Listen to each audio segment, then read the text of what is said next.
আরে রাজু, যে লোকটা গেল সে তোমার বাবার উকিল না? কি হয়েছে? তোমার বাবা ভালো আছেন তো? আরে দাদা, আরে দাদা দাদা দাদা দাদা দাদা দাদা ওঠো। আরে ভাই, এত কষ্ট করে একটু ঘুম এসেছিল আর তুই এসে চিৎকার করে আরে আমি উকিল বাবুকে দেখলাম, কি যেন আবদেশ। বাবা আবার জমি টমি বিক্রি করে দেবে না তো? আরে তুই এত ঘাবড়াচ্ছিস কেন? আমরা তো ওর ছেলে, ক্ষেত আমরাই পাবো। আর কার এত ক্ষমতা আছে দেখি আমাদের কাছ থেকে কেড়ে নেয়? চিন্তা করিস না, বাবা আমাদের বেদখল করতে পারবে না।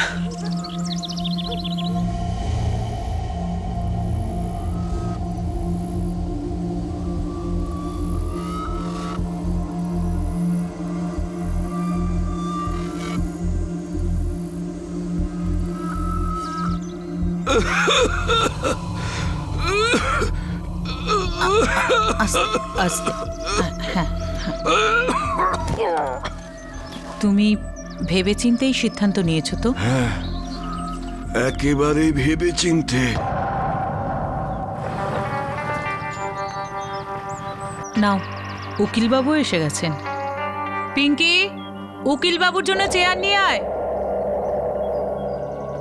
নমস্কার, কেমন আছেন? নমস্কার উকিল বাবু। দে মা। রেনুকে বল চা করতে। দলিল বানিয়েছি, শোনাবো? আমি মনমোহন চৌহান, স্বর্গীয় দামোদর চৌহানের পুত্র, বারোকিয়া গ্রামের নিবাসী, উন্নাও জেলা, উত্তরপ্রদেশ। আমার 12 বিঘা জমি, যার ক্রমিক নাম্বার হলো BK 12267/58, গ্রাম বারোকিয়া, জেলা উন্নাও, উত্তরপ্রদেশে এটা অবস্থিত। আমি সজ্ঞানে জানাচ্ছি যে আমি মারা যাবার পর এই জমির একমাত্র অধিকার আমার সহধর্মিণী প্রমীলা চৌহান হবে, আর এই জমি সংক্রান্ত সব দায় দায়িত্ব উনিই নেবে, যতদিন না উনি নিজের ইচ্ছায় এই জমি অন্য কাউকে দিয়ে না দিচ্ছেন। এমনটাই চাইছিলেন তো? ঠিক আছে তো? কাকা চা। কেমন আছো মা? আমি ভালো আছি কাকা। তুমি ঠিক করে চিন্তা করেছো তো? আমাদের 2 ছেলে, ওদের নামে তো কিছুই রাখলে না। ওরা কি এইসব মেনে নেবে? বাড়িতে ঝগড়া অশান্তি করবে। আমি সব ভাবনা চিন্তা করে ফেলেছি। ওই জমিটা যদি ওদের নামে করে দিতাম, তাহলে হয়তো ওটা ওরা বেচে দেবে, নয়তো নিজেদের মধ্যে ঝগড়া করে মরবে। অপদার্থগুলো। প্রমীলা, তুমি তো জানো আমাদের 2টো মেয়ে রয়েছে, আর মেয়েদের বিয়ে দেওয়ার সময়তে এই জমিটাই তোমার কাজে আসবে। আর তোমার ছেলের ভাগ্যে তো শনি রয়েছে, ওই শনি ওকে শেষ করবে, ও কখনো বদলাবে না।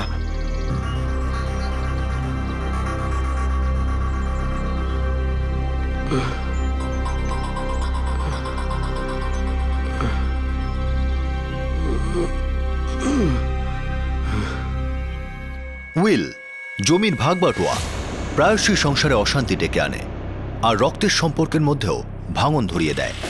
যিনি উইল করে যান তাকে এই চিন্তা কুড়ে কুড়ে খায় যে তার সিদ্ধান্তের কারণে সংসারের আদৌ ভালো হবে কি না।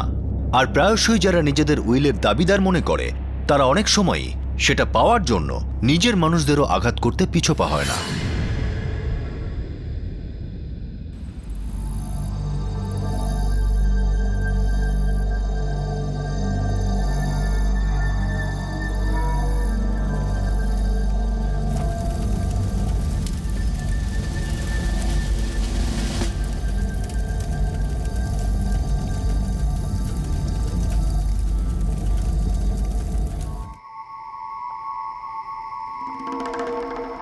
এসব কি হচ্ছে মা? বাবা সমস্ত সম্পত্তি তোমার নামে করে গেছে। তো ভুলটা কোথায়? আমাদের খারাপ লাগবেই, জমিটা তো আমাদের নামে হওয়ার কথা। আমি তোদের মা নই নাকি? সে কথা নয় মা, কিন্তু বাবা কি ভেবেছিলেন? আমরা কি তোমাকে বাড়ি থেকে বাইরে বার করে দেবো? তোর বাবা এরকম তো কখনো বলেনি। ছাড়ো না মা, আমরা কি বুঝি না? বাবা সবসময় আমাদেরকে খারাপই ভেবেছে, যেটা দিয়ে যাওয়ার কথা সেটাও তো দিল না। যদি তোদের এটাই মনে হয়, তাহলে 2 পয়সা কামিয়ে দেখা। এবার তো দায়িত্ব নে। আর অর্জুন, তুই তো বিয়ে করেছিস। হাঁ কর কি দেখছিস? ডাল দে। এবার তো সংসারের দায়িত্ব নে। 2টো বোন ঘরে আছে, ওদের তো বিয়ে দিতে হবে নাকি? আরে মা, বাজে কথা বন্ধ করো তো। যখনই দেখো খোঁটা দিচ্ছে। শেষ পর্যন্ত জমিগুলো তো আমরাই পাবো, কিন্তু বাবা যেটা করেছে সেটা অন্যায় করে গেছে। উনি কোনো অন্যায় করেননি। চাষের সব ফসল তো ঘরেই ঢুকবে না, আর বাড়িটাও তো তোদের। তুই বড় আর তারপর রাজু। তাহলে তুই কেন এত মাথা গরম করছিস? দেখো আমাদেরকে ঠকানো হয়েছে। না সম্মান আছে, না তো কোনো ভরসা।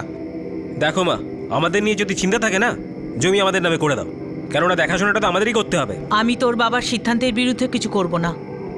শেষমেশ এই জমি তো তোরাই পাবি।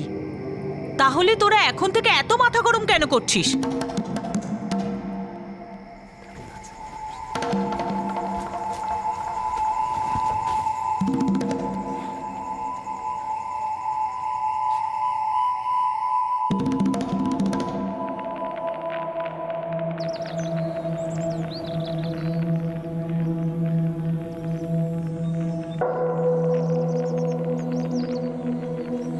আমাদের আপনার মেয়েকে পছন্দ হয়েছে। আমারও আপনার ছেলেকে পছন্দ। হ্যাঁ, আমরা এদের দুজনের কুষ্টি বিচার করে দেখেছি। যখন সবকিছু ঠিকঠাক আছে তাহলে বিয়েতে আর দেরি কিসের? আমাদের কোনো আপত্তি নেই, যদি বলেন এখনই কথা পাকা করে নিই। যেমন আপনি বলবেন।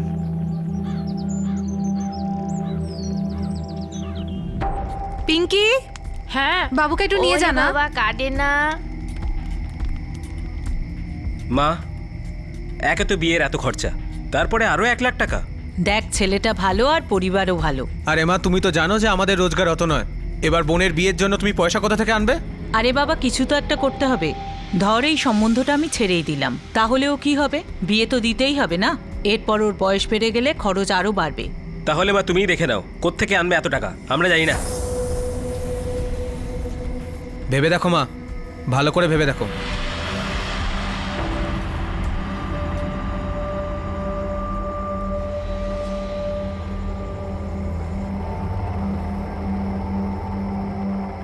প্রমীলা দেবী, 1 লাখ টাকা বড় কথা নয়, তার সুদটাই বেশি। আপনি তো জানেন ব্যাংকের সুদটা এখন অনেক বেশি, কিন্তু টাকা জমালে সেখানেও বেশি সুদ পাওয়া যায় না। আমি জানি আপনি কি বলছেন, কিন্তু কি করব? আর তো কোনো উপায় নেই আমার কাছে। এত জমানো টাকাও নেই যে দুজনের বিয়ে দেব। অবিবাহিত মেয়ে যদি বাড়িতে থাকে তাহলে বাড়ির সম্মান নষ্ট হয়ে যাবে। উনি তো চলে গেছেন, এখন যা করতে হবে আমাকেই করতে হবে। আমি আপনার ঋণ শোধ করে দেব।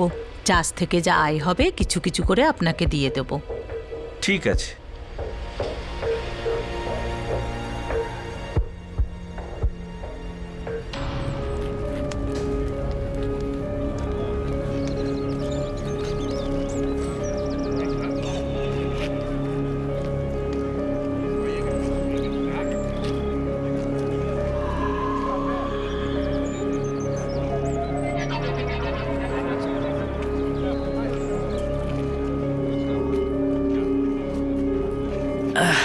ভালোই খরচা করেছে তো বিয়েতে জামাইবাবু। হ্যাঁ, কি আর করা যাবে, বোন তো আমাদেরই, করতে তো হবেই, তাই না? চাষবাস কেমন চলছে? ক্ষেত আছে কিন্তু আয় কোথায়? 12 বিঘা জমি আছে তোমাদের 2 ভাইয়ের কাছে, নেহাতি কম নয়। এবার তো জমিতে কিছু করার কথা ভাবো। আরে কি আর ভাববো, যখন জমিটাই নেই। মানে? বাবা সমস্ত জমি মায়ের নামে করে দিয়ে গেছে, আমাদের জন্য তো কিছুই রেখে যায়নি। চিন্তা করো না। দাদা, তাড়াতাড়ি চলো, মা ওদিকে তোমাকে ডাকছে। হ্যাঁ হ্যাঁ, তুই যা, আমি আসছি। আচ্ছা। বসো, আমি আসছি।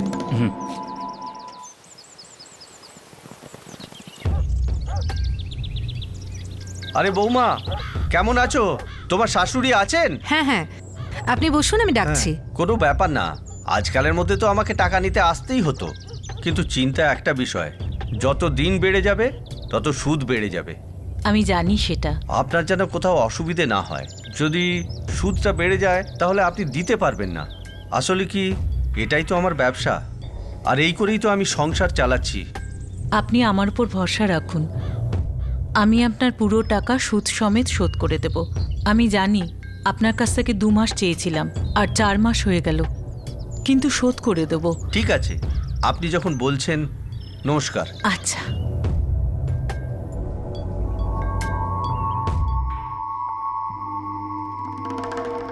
আমি আগেই বলেছিলাম মা, তুমি ঠিক করছো না, এখন ভোগো। আরে তো পনে এত দেওয়ার কি দরকার ছিল? কথা বলে একটু কম করা যেত না? এখন বলে লাভ কি? তখন তো কেউ সাহায্য করিস। আমাদের জিজ্ঞেস করে কিছু করেছিলে নাকি? সব সিদ্ধান্ত তো তুমি একাই নিয়েছো, ধার নেওয়ার সিদ্ধান্ত তুমি একাই নিয়েছিলে। তো আর কি করতাম আমি? তোরাও তো কিছু করতে পারিস। আরে আর কি করব, যতটুকু পারছি ততটুকুই তো করছি। একটু তরকারি দাও। বিকাশ, বিকাশ, চলো ভেতরে চলো, চান করতে হবে তো। বিকাশ, আলে লে লে লে, আরে কোথায় যাচ্ছ? চান করতে হবে তো, চলো নমস্কার। বাবা, চলো সোনা, চান করবো তো আমরা। চলো চলো চলো। কাকা চা। দেখুন, আপনার যদি ঠিক মনে হয় তাহলে এক টুকরো জমি বিক্রি করে দিন। 1 বিঘা বিক্রি করলে কত পাবো? 50-60 হাজার টাকা তো পাওয়াই যাবে, আর হতে পারে 75,000ও পেয়ে গেলেন। কেউ যদি কিনতে চায় তাহলে বলবেন, সেরকম কেউ আছে?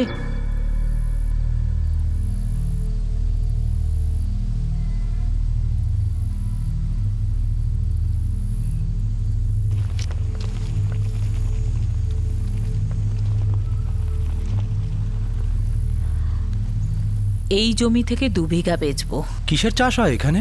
ধান চাষ হয়। ধান? হ্যাঁ। কিন্তু এ তো রুক্ষ জমি। আরে বৃষ্টি হোক, তারপরেই দেখবেন। সবে ফসল কাটা হয়েছে। কিন্তু দেখুন, 90,000 টাকা বড্ড বেশি। কিন্তু এখন তো এই দামই চলছে, তাই না?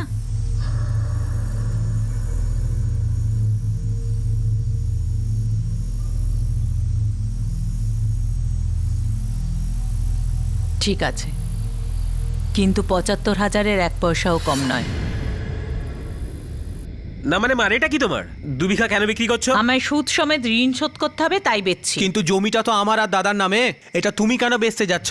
তাহলে ঋণ শোধ করতে টাকা নিয়ে এসো, আমি বেচবো না। জমি তো আমি বিক্রি করতে দেবো না। জমি আমার নামে আছে অর্জুন, আর আমি যেটা করছি আমার পরিবারের ভালোর জন্য, আমার ছেলে মেয়ের জন্য করছি। জমি বিক্রি হবে না মা, এই জমি আমাদের 2 ভাইয়ের। আমাকে হুমকি দিচ্ছিস তুই? তাহলে ভালো করে শুনে নাও, জমি কিন্তু বিক্রি করা যাবে না, আর এই নিয়ে কোনো কথাও হবে না।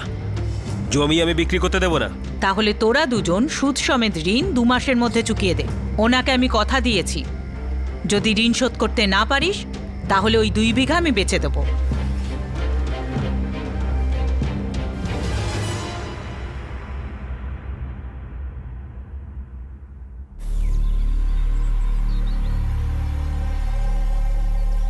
আমাদের মাকে এই বিক্রিটা করা থেকে আটকাতে হবে। কিন্তু দাদা, দেনা শোধ করার জন্য এত টাকা আসবে কোথা থেকে? আরে জমিটা তো আমাদের। প্রথমে বাবা ঠকিয়েছে, এখন মা ঠকাচ্ছে।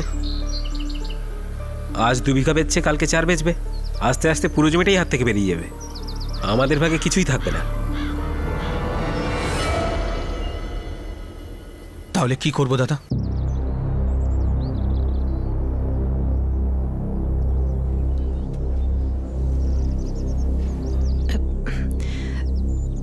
মা,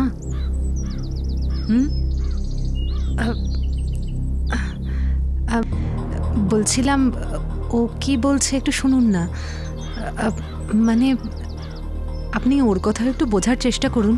দেখো বৌমা, ওই দুজন আমারই ছেলে, পরিবারের দায়িত্ব ওদের দুজনকেই নিতে হবে। ওরা দুজন যাই করেছে তাতে ওদের বাবা অনেক সাহায্য করেছে, কিন্তু ওরা দুজন কোনো কাজটাই ঠিক করে করলো না। না পড়াশোনা করলো, না রোজগার। আর এই জমিটা তো ওনার রোজগারের। যতটা অধিকার এদের আছে ততটাই রেনু আর পিঙ্কির আছে। 2 মেয়েরও অধিকার আছে। আমি তো শুধু এদের পাওনাটাই দিচ্ছি। এবার দয়া করে তোমার স্বামীকেও এই কথাটা বুঝিয়ে দাও।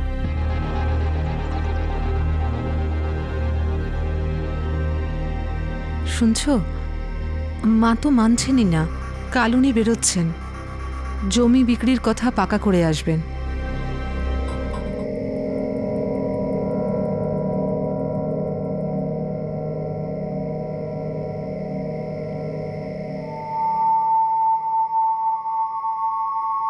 এই রাজু, রাজু, রাজু, ওঠ, ওঠ না।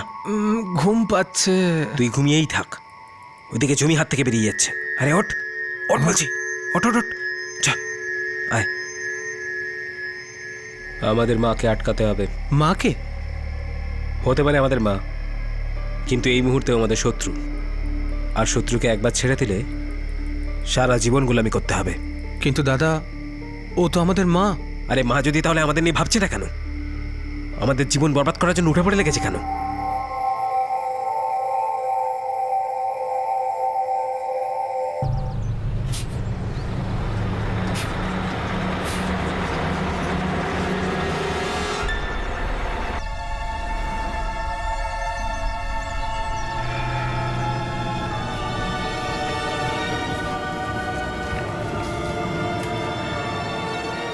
রাজু, অর্জুন, আমি তোমাকে বলেছিলাম মা, জমি তুমি বিক্রি করতে পারবে না। আমি তোদের 2 মাস দিয়েছিলাম, কিন্তু তোরা তো কিছুই করলি না। এখন আর কোনো উপায় নেই, জমি তো বিক্রি করতেই হবে। দেখো মা, জমি বেচবে না মানে জমি বেচবে না। জমি বিক্রি করতে দেব না। তোদের মাকে মারবি? দেব না বিক্রি করতে। আরে ওই কি করছিস? ধর ধর ধর। আরে আরে, ওই দেখো কি হচ্ছে এখানে? এই, কি করলি?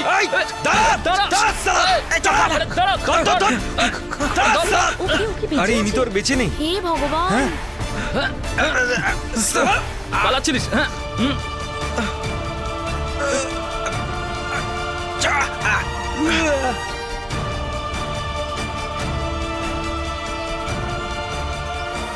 যে জমিকে তারা নিজেদের বলে মনে করত, সেই জমির জন্য 2 ছেলে মিলে তাদের মাকে মেরে ফেলল। কিন্তু তাতে কি এই জমি তাদের হয়ে যাবে?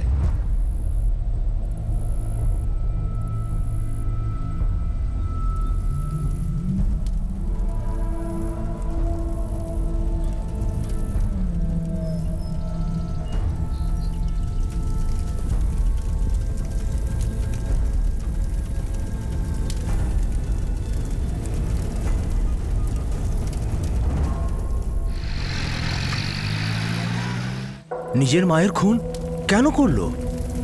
বাপটাও সেরকম, সব সম্পত্তি মায়ের নামে দিয়ে গেছে, ছেলেদের কিচ্ছু দেয়নি। আর মাটাও জেদি ছিল।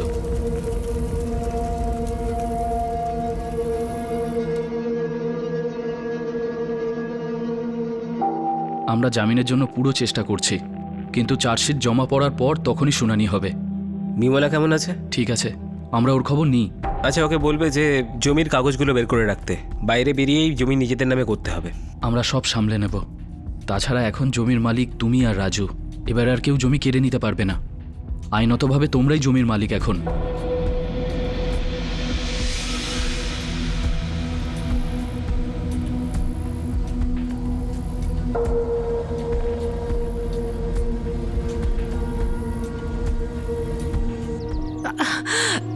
ও মাগো, আমরা হাসপাতালে যাচ্ছি, তুই না হয় একটু পরে আয়। ঠিক আছে। মাগো।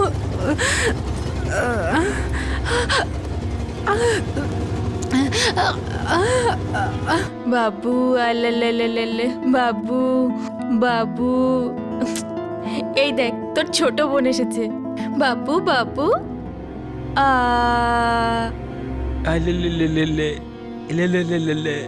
দেখতে তো পুরো তোমার মতো হয়েছে। বিকাশ বাবু, কি খবর? আরে ভয় পাচ্ছ কেন? ভয় পেও না, বাবা খুব তাড়াতাড়ি বাড়ি চলে আসবে, ঠিক আছে? শোনো, হ্যাঁ, নাম কি রাখবে মেয়ের? নাম জ্যোতি। জ্যোতি কেমন লাগবে? ঠিকঠাক। কি বলিস রাজু? ভালোই হবে। আচ্ছা বিমলা, জমির কাগজপত্র সব গুছিয়ে রেখেছো তো? হ্যাঁ হ্যাঁ, সব গুছিয়ে রেখেছি।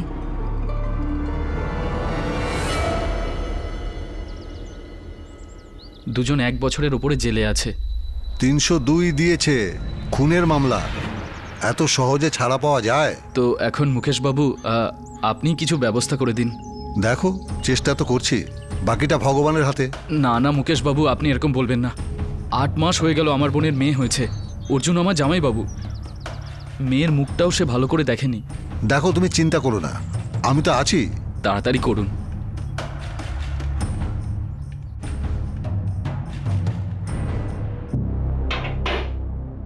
বাইরে আয়, তাড়াতাড়ি কর।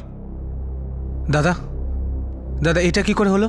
তোমার জামিন হয়ে গেল আর আমি কি জেলে পচে মরবো? আরে রাজু, তুই এত চিন্তা করছিস কেন? হ্যাঁ, এখন তো আমি বাইরে চলে এসেছি, তোকে ভেতরে থাকতেই দেবো না। একটু তাড়াতাড়ি করো দাদা, আমিও বাইরে আসতে চাই। হ্যাঁ হ্যাঁ, তুই একেবারে ভাবিস না, তুড়ি মেরে তোকে বাইরে বার করে আনবো। আসছি এখন।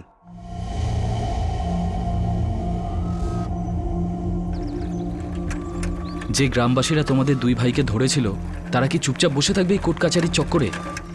তুমি দেখো, এসব খুনের কেসে কেউ ঝামেলা ঘাড়ে নেবে না।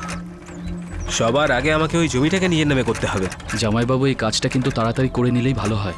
হ্যাঁ জানি, সেটাই তো করবো।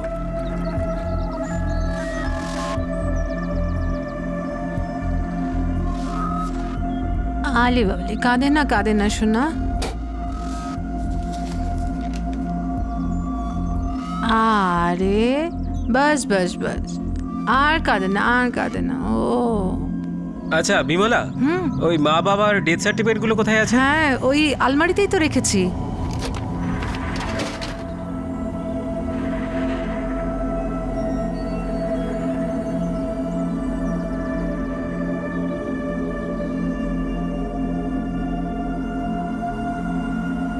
ঠিক আছে, হয়ে যাবে। মোট 12 বিঘা জমি, 6 তোমার 6 তোমার ভাইয়ের। আরও একটা কাজ করতে হবে। কি? আচ্ছা ভাই লোক, চললাম। গোবিন্দ শোন, হ্যাঁ রাজু বল। আমার একটা কাজ করবি ভাই?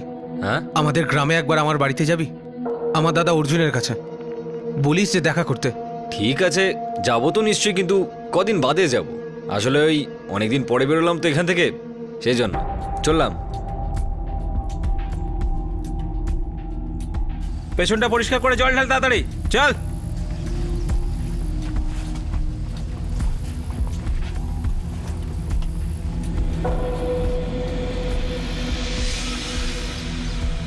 শোনো, ওই গোবিন্দ আবার এসেছিল, বলছিল যে ঠাকুরপো দেখা করতে বলেছে। আরে পরে যাব, জামিন হচ্ছে না তো আমি কি করব? অকারণে আমার পেছনে পড়ে আছে, কিছুতেই কিছু হচ্ছে না, বুঝ কেন? এখন তো 5 মাস হয়ে গেল তুমি বাইরে ঘুরে বেড়াচ্ছ, আমার বেলায় কিছু হচ্ছে না? খুনের কেস চলছে, কোর্ট কাছারিতে প্রচুর খরচা হয়। আরে বাহ দাদা বাহ, ভালো কথা বলেছো। তোমার শালার প্রচুর পয়সা বলে তুমি তাড়াতাড়ি জামিন পেয়ে গেলে। কিন্তু একটা কথা মনে রেখো, খুনটা কিন্তু আমরা দুজন মিলে করেছি, আর ওই জমির অর্ধেকটা আমার। কি ভুলভাল কথা বলছিস রাজু? আমি কখনো না বলেছি তোকে? তাহলে বাইরে বের করো আমাকে। আরে ভাই, তুই কিছুতেই বুঝতে পারছিস না। তোকে ছাড়ানোর জন্য সকাল সন্ধ্যে দৌড়ে বেড়াচ্ছি, জলের মতো টাকা বেরিয়ে যাচ্ছে, আর তুই বল এত টাকা আনবো কোত্থেকে?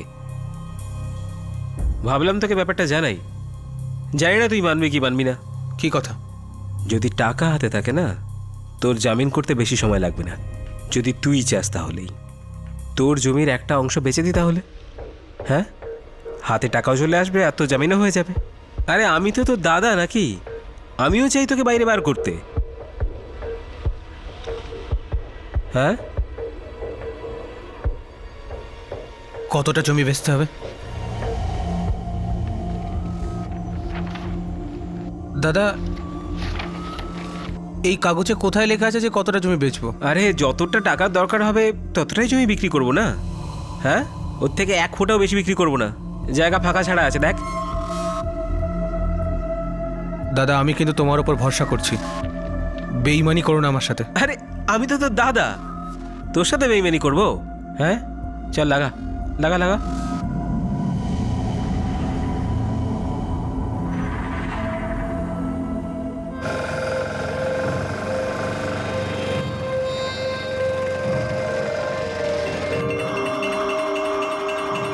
কি হচ্ছে? বলো বলো। হ্যাঁ, এই আয় চলে। তো। আরে বিমলা, গরম গরম খাবার দাও দেখি। হ্যাঁ, এতদিন পরে রাজু বাড়িতে এসেছে। হ্যাঁ, এখনই আনছি। আচ্ছা রাজু, পিঙ্কির বিয়ে ঠিক করেছি। ওই আমাদের উমেশবাবু আছেন না, আরে রেনুর বর, ও ছোট ভাই বাবলুর সঙ্গে। এটা তুমি ঠিক করলে না দাদা। আরে কি ঠিক করিনি? ছেলেটা ভালো, তারপরে উমেশের ছোট ভাই। তুমি জানো যে আমি পিঙ্কির বিয়ের কথা বলছি না।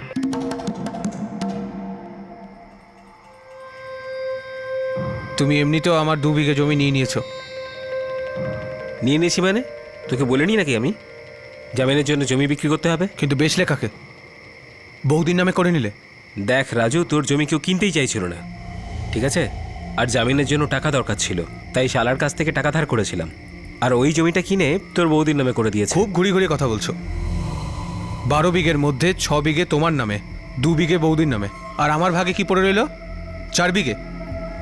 আচ্ছা, আর আমি যে তোকে জেল থেকে ছাড়ালাম? হ্যাঁ, তখন তো তোমার এই চালাকিটা বুঝতে পারিনি আমি, কিন্তু এখন বুঝতে পারছি সব। তুই কিন্তু না জেনে উল্টোপাল্টা দোষ দিচ্ছিস আমাকে।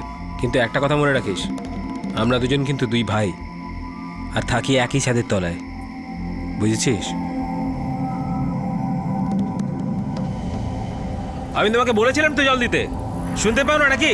চলো তাড়াতাড়ি করো।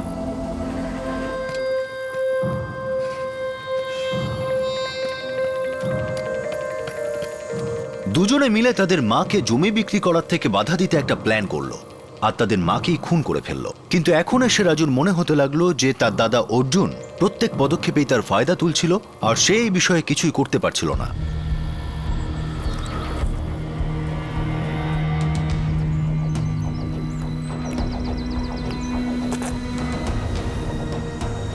সত্যি বলবো রাজু, কাজ করতে আর ভালো লাগে না। হয়তো জমিটা আমাদের নামে হয়ে গেছে, কিন্তু আয়ও তো তেমন হচ্ছে না আজকাল। আর তুমি তো জমিটা ভাগই করেছো এইভাবে, যাতে আমি কিছু না পাই। আরে আমি কি লাখ টাকা কামাচ্ছি নাকি? কখনো কখনো ভাবি তো যে সব ছেড়ে দিয়ে লখনৌ চলে যাই, বড় শহর, রোজগারও ভালো হবে। কিন্তু তারপরে আবার ভাবি ঘরবাড়ি আছে, ছেলে মেয়ে আছে, কোথায় নিয়ে ঘুরবো এদেরকে? ভগবান জানে কি হবে।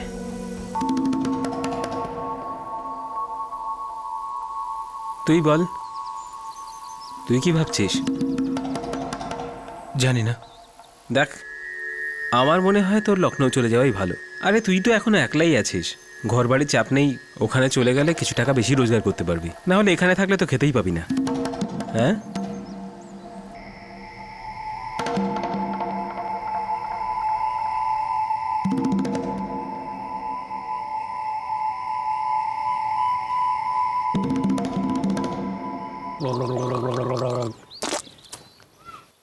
আরে ভাই, আমি তো বলছি তুই ঠিকই করছিস। লখনৌতে কত ভালো কাজ পাবি। এবার দেখ কত টাকা আসে তোর কাছে। আমি ভাবছি আজকে রাতেই বেরিয়ে যাব। আর কি বলবো রাজু, তুই যাচ্ছিস সেটা তো ভালো লাগছে না, কিন্তু তোর জীবন শুধরে যাবে। এখন যা, ভালো করে রোজগার কর, টাকা পয়সা কামা। 2 মাস পরে কিন্তু ঠিক চলে আসিস। পিঙ্কির বিয়ে আছে, আর 2 মাসের মধ্যে কিছু হলো তো ভালো, না হলে বাড়ি তো আছেই।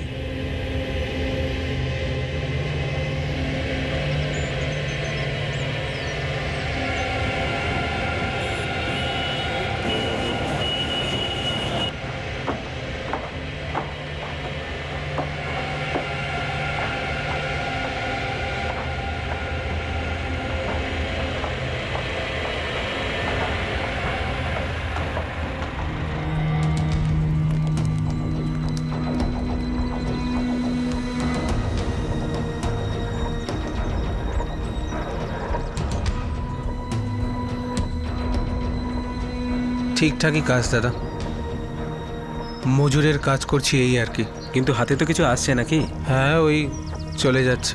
আরে ভালোই তো হয়েছে তুই বেরিয়ে গেছিস এখান থেকে। আরে এখানে তো সব আগের মতোই আছে, কিছুই বদলায়নি। দেখ ভাই, এবার আমাকেও বেরোতে হবে কাজে।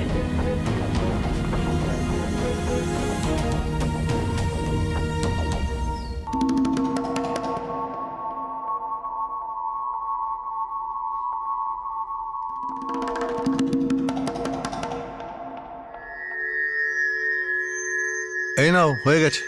রেজিস্ট্রার অফিসে নিয়ে যাও আর ডিল পাকা করে দাও।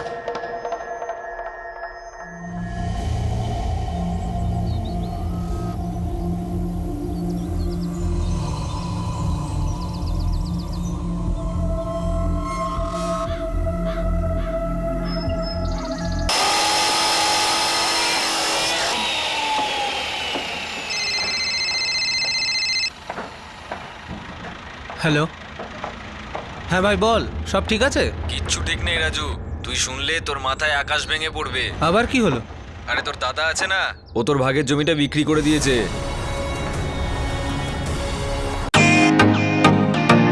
Welcome to Bitten World. How may I assist you? নতুন ফ্ল্যাটের জন্য একটা স্ট্যান্ড ফ্যান আর কুলার নেব। এই পচা গরম থেকে একটু স্বস্তি চাই। বাজার চলতে সব ব্র্যান্ড তো আর ভরসাযোগ্য নয়। তার জন্য তো আমাদের ফ্যান আছে, all purpose bullet table fan, ceiling fan. আমাদের সিলিং ফ্যান কিন্তু 30 মাসের ওয়ারেন্টি সহ পাওয়া যায়। আছে ফারাটা 2 বছরের ওয়ারেন্টি, 17 থেকে 20 মিটার এয়ার ফ্লো। মধ্যবিত্তের সাধ্যের মধ্যে একমাত্র ভরসাযোগ্য ব্র্যান্ড বিটেন। আমাদের কুলারের কিন্তু অনেক range, 45 litres, 50 litres, 70 litres, 90 litres, 110 litres. Honeycomb সহযোগে বিটেনের সব কুলারের ওয়ারেন্টি 1 বছর। চেনা হাওয়ায় অচেনা অনুভূতির জন্য একমাত্র আদর্শ বিটেন। গরমে স্বস্তি পেতে বিটেনের ফ্যান হোক বা কুলার, আজই আনুন বাড়িতে। Beaten, digitally yours. আবার কি হলো? আরে তোর দাদা আছে না, ও তোর ভাগের জমিটা বিক্রি করে দিয়েছে। কি বলছিস? আরে হ্যাঁ, আমি নিজে দেখেছি। আরে ওখানে ঘেরা হচ্ছে।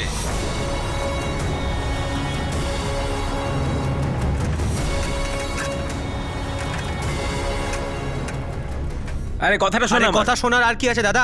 তুমি আমাকে ঠকিয়েছো। আচ্ছা, তোর জমি পড়ে পড়ে নষ্ট হচ্ছিল, তাই বিক্রি করেছি তোর ভালোর জন্যই, আর সেটা তোকে বলতেই যাচ্ছিলাম। আচ্ছা, আমার পেছনে তুমি আমার জমি বিক্রি করে দিলে, এই কথাটা 2 মাস হয়ে গেছে, আর তুমি আমাকে কবে বলতে? দেখো দাদা, এই জমির জন্য আমি আমার মাকেও মেরে ফেলেছি, আর তুমি আমার জমি আমাকে কিছুই না বলে বেচলে কি করে? আরে রাজু, ওখান থেকে পুরো টাকা এখনো পাইনি, এই জন্য বলিনি। আবার মিথ্যে কথা। এতক্ষণে তুমি তো আমার টাকাটা হজম করে নিয়েছো। হজম করে নিয়েছি, হজম করে নিয়েছি।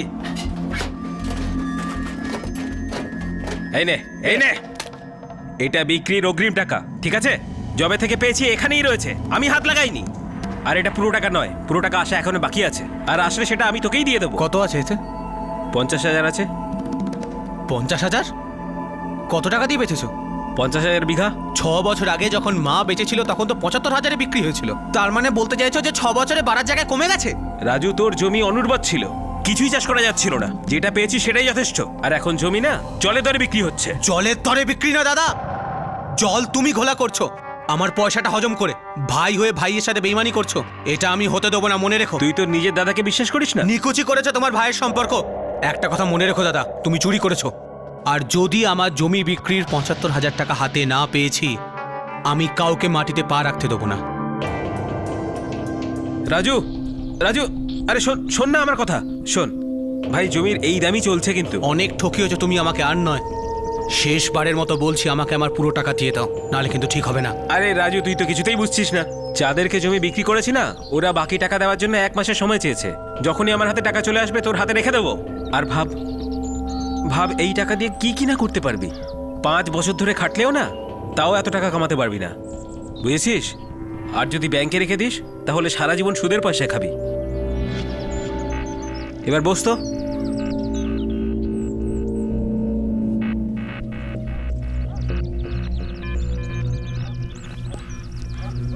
আর তোর কেন মনে হয় যে আমি তোকে ঠকাচ্ছি?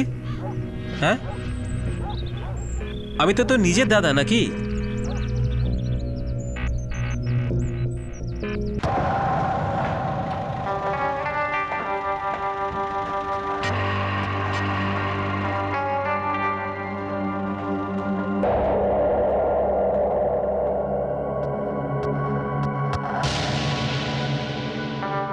হ্যাঁ দাদা, 2 মাস হয়ে গেছে, টাকার কিছু হলো? এখনো পুরো টাকা পাইনি রাজু। হ্যাঁ, যতক্ষণ পুরো টাকা না পাচ্ছি ততক্ষণ জমিতে হাত রাখতে দেবো না, তুই চিন্তা করিস না।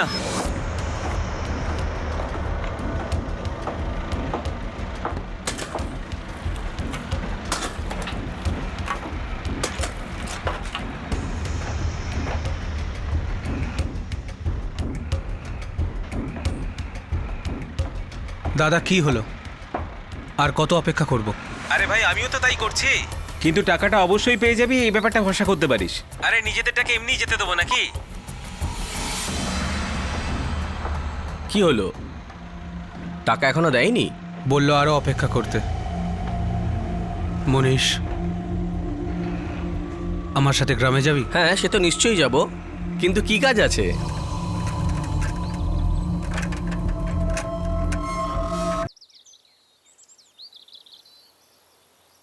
বিকাশ, তোরা কি করছিস এখানে? দেখতে পাস না? লাগাবো না একটা থাপ্পড়, বুঝলি? সব ঠিক করে রাখ। দাদা এখানে দাঁড়াও। রাজু দাদা, আরে, প্রণাম। পিঙ্কি তুই এখানে? হ্যাঁ, পরশুই এসেছি 1 সপ্তাহের জন্য। আরে হ্যাঁ, ভালো কাজ করেছে, অনেক দিন হয়ে গেছে। এটা আমার বন্ধু। নমস্কার, ভিতরে আসুন।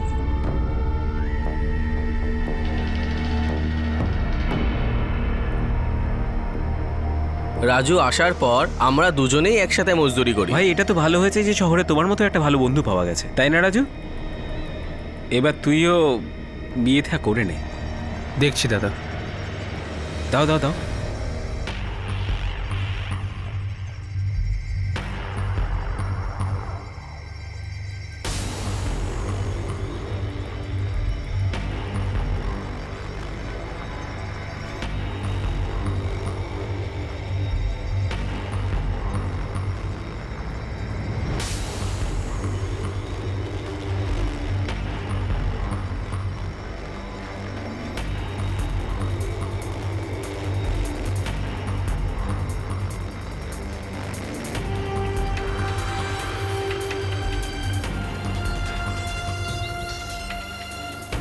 ওই জমিটা দেখছিস যেখানে বোর্ড টাঙানো আছে, ওটা আমার ছিল।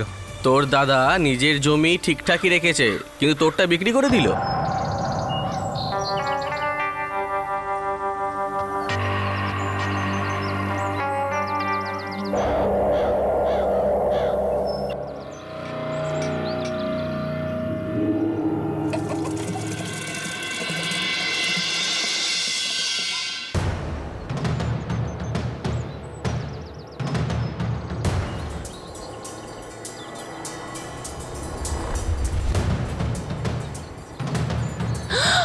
বিমলা, বিমলা, বিকাশ, জ্যোতি, কি হলো?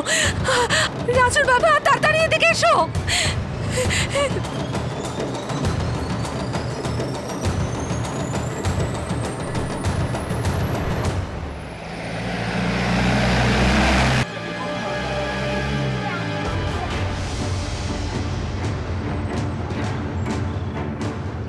চেক কর।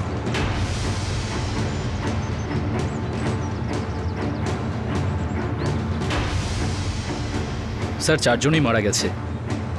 লাশগুলিকে পোস্টমর্টমে পাঠাও।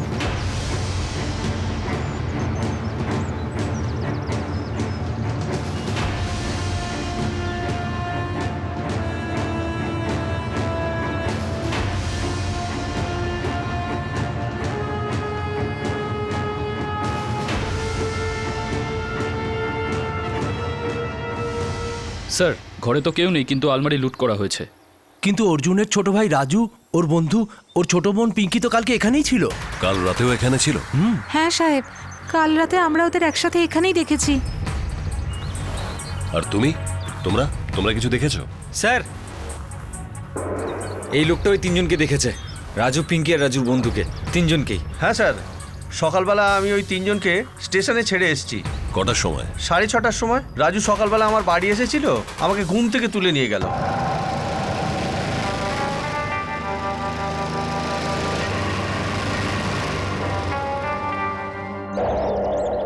স্যার এখন 8:15 বাজে, আর পরের ট্রেন 9টায়। চলো আমরা স্টেশন চলে যাই, আর তুমিও আমাদের সাথে এসো। ওদের চেনার জন্য তোমার সাহায্য দরকার। চলো।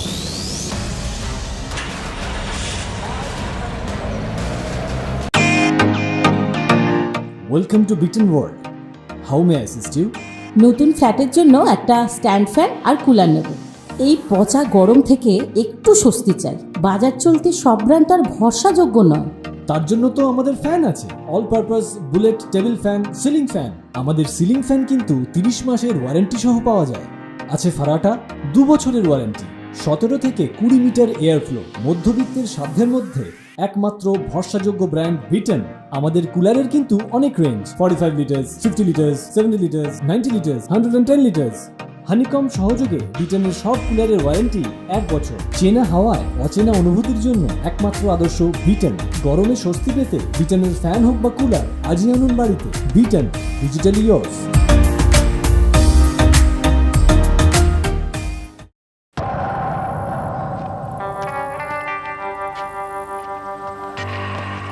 নটার আগে এখানে কোনো ট্রেন নেই? আরে আমাদের আসতে একটু দেরি হয়ে গেছে। সকালবেলা 6:45টার আর একটা গাড়ি ছিল।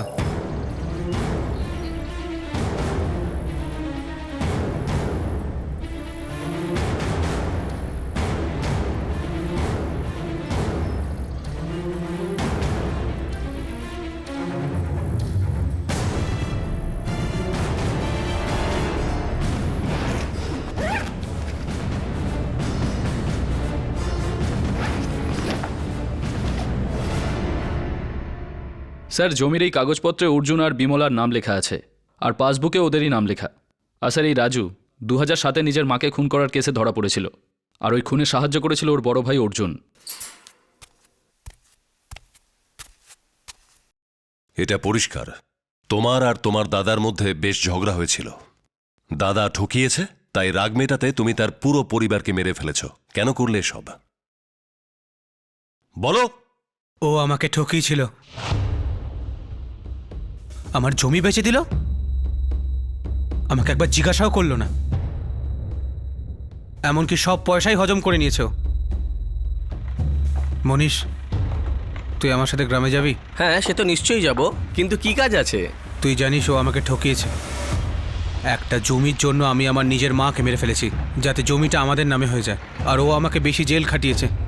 আমার ভাগের 6 বিঘের মধ্যে ও নিজে 2 বিঘে নিয়ে নিয়েছে। আর আমি এখানে কোমর ভেঙে খাটছি, আর ও আমার বাকি জমিগুলো বিক্রি করে দিয়েছে। আর 1 পয়সাও ঠেকায়নি। ফোন করলে বলে অপেক্ষা করতে। আর আমি ওকে মেরে ওর ভাগের 8 বিঘে জমি বেচে দেবো। 1 লাখ টাকা তোর।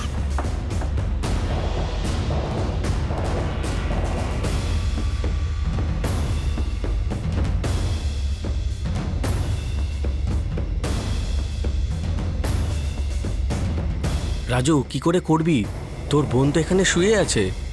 তাতে কিছু যায় আসে না, এখন শুয়ে পড়, পরে ভেবে দেখছি।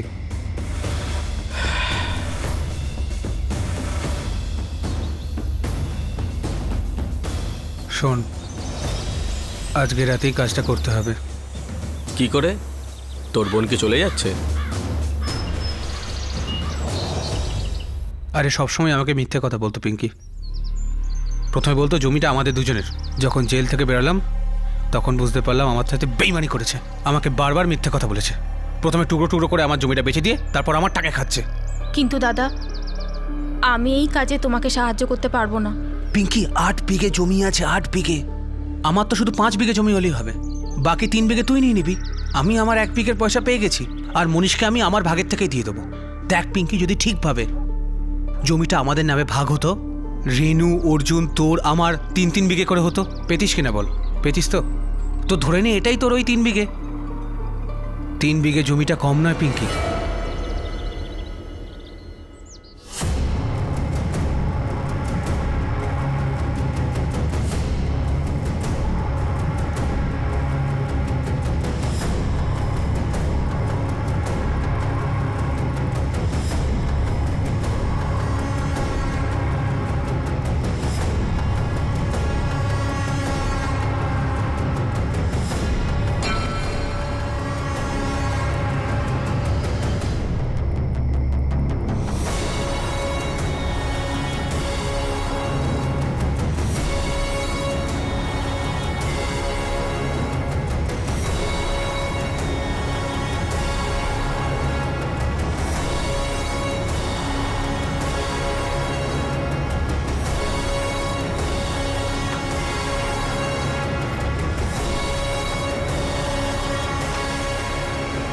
সাড়ে 6টা বেজে গেছে, তাড়াতাড়ি স্টেশনে চল, নালে ট্রেন পাবো না।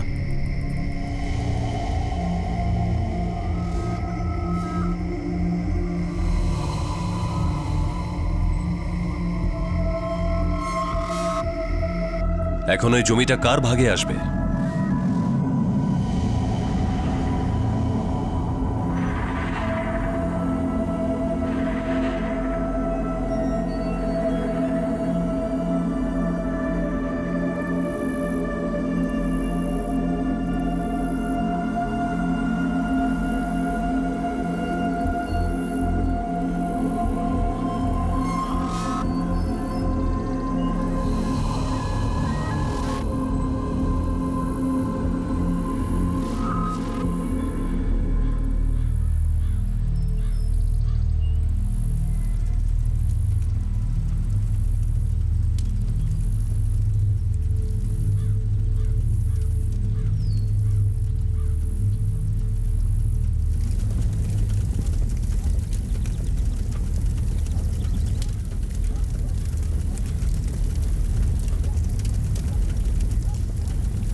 তুমি ঠিক করে চিন্তা করেছো তো?